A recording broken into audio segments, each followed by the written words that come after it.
Hello दोस्तों, तो अब हम बात कर लेते हैं उत्तरी मैदानों की, है ना। तो उत्तरी मैदान जो है वो किन तीन प्रमुख नदियों से मिलकर के बने हैं? तो गंगा, सिंधु और ब्रह्मपुत्र।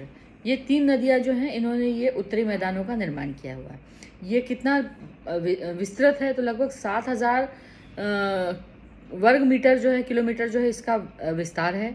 और साथ साथ में अगर हम इसकी चौड़ाई की बात करते हैं, ये इतना तो लंबा है। और चौड़ाई की बात करते हैं अपन, तो 2040 से 350 किलोमीटर ये चौड़ा है ना।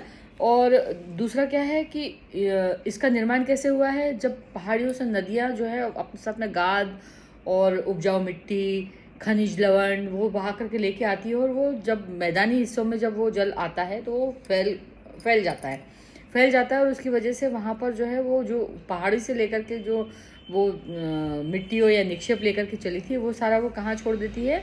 मैदानी भागों में छोड़ देती है। क्योंकि वहाँ पे उसका जो ढाल होता है वो एकदम से सामान्य समतल हो जाता है, और इस वजह से नदियाँ जो है उसका जो निक्षेप है वो वहाँ पर मैदानी भागों में छोड़ देती है, जिसकी वजह से ये मैदानी भाग बहुत उपजाऊ हो गए।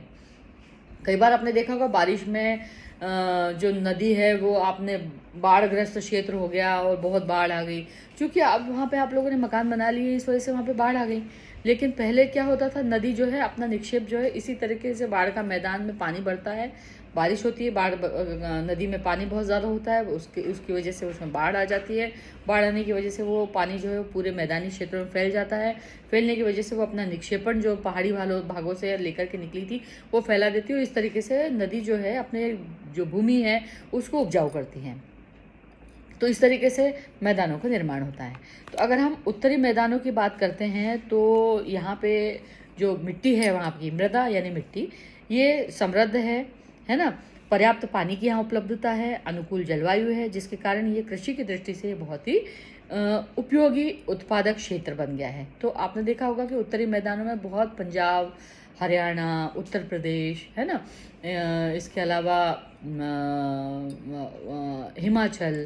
हिमाचल तो फिर भी थोड़ा पहाड़ी है, लेकिन बिहार, है ना, ये क्षेत्र जो है आपको देखा होगा आपने, बहुत ही उपजाऊ प्रदेश माने जाते हैं, और इसमें उत्पादन जो है वो बहुत अधिक होता है। यानी यहाँ पर गेहूँ, चावल, दालें, और जो नगदी फसलें हैं जैसे गन्ना, कपास, इन सब का बहुत, मूंगफली, मसूर, मूंग, इन सब जो जो फसलें हैं उन सब का उत्पादन जो है बहुत आयत में होता है।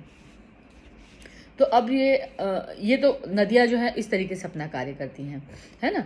अब मैदानी भाग में जब वो आती हैं तो बहुत सारे मतलब उसकी धाराएं जो है वो अनेक भागों में विभक्त हो जाती हैं, और वो कई बार उसके मतलब गति कम हो जाने की वजह से वो नदी द्वीपों का भी निर्माण करती है। कई जगह पे नदियाँ जो है वो उनके द्वीपों का निर्माण करती हैं। निचले भाग में गाद एकत्र हो जाने के कारण वो वही बहुत सारी धाराओं में बढ़ जाती है, और उसी को क्या कहा जाता है? वितरिकाएँ कहा जाता है। अब दोआब या पंजाब आपने नाम सुना होगा। दो आब मतलब नदी, दो नदियाँ, उसको दो आब, अरबी भाषा का शब्द है। इसको दो आब यानी दो नदियों से मिलकर के बना हुआ क्षेत्र वो दो आब कहलाता है। और पंजाब मतलब 5 नदियों से मिलकर के बना क्षेत्र जो है वो पंजाब कहलाता है। तो इन दो नदियों द्वारा लाई गई मिट्टी के जो जलोढ़ हैं, जो इन मैदानों में निक्षेपित किए गए, छोड़े गए हैं, उनसे इन मैदानों का निर्माण हुआ है ना। तो दोआब किसको कहा जाता है? उत्तर प्रदेश वाला जो क्षेत्र है वो दोआब कहलाता है। और पंजाब आप जानते ही हमारा एक राज्य है जिसमें 5 नदियाँ जो है, पंजाब, सिंधु, झेलम, है ना, वो उन नदियों के नाम मैं बताऊंगी आपको। इन नदियों से मिलकर के ये क्षेत्र जो है उसका निर्माण हुआ है। ठीक है, यहाँ तक हो सकता है मेरी बात आप तक पहुँच गई होगी और आपको समझ में आ गया होगा, है ना। अब उत्तरी मैदान मोटे तौर पर 3 उपवर्गों में इसको विभाजित किया गया है। उत्तरी मैदान के पश्चिमी भाग को हम पंजाब का मैदान कहते हैं। सिंधु और इसकी सहायक नदियों द्वारा बनाए गए इस मैदान का बहुत बड़ा भाग अब पाकिस्तान में स्थित है ना। सिंधु तथा इसकी सहायक नदियों में कौन कौन सी नदियाँ हैं? तो झेलम है, चिनाब है, रावी है, व्यास है और सतलुज है, जो कि हिमालय से निकलती हैं, है ना। इसके मैदान के इस भाग की संख्या जो है बहुत अधिक है ना। गंगा का जो मैदान है उसका जो विस्तार है वो हम घग्गर, तीस्ता नदियों के बीच में है। यह उत्तरी मैदान जो है वो भारत में हरियाणा, दिल्ली, उत्तर प्रदेश, बिहार, झारखंड के कुछ भागों और पश्चिम बंगाल में फैला हुआ है। और ब्रह्मपुत्र का मैदान जो है वो इसके पूर्व में यानी आसाम में स्थित है।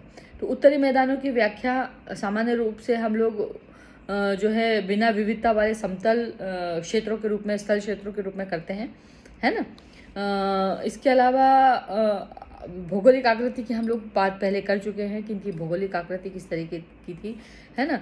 और शिवालिक के बारे में, पहाड़ियों के बारे में बात हम लोगों ने की हुई है, ठीक है। और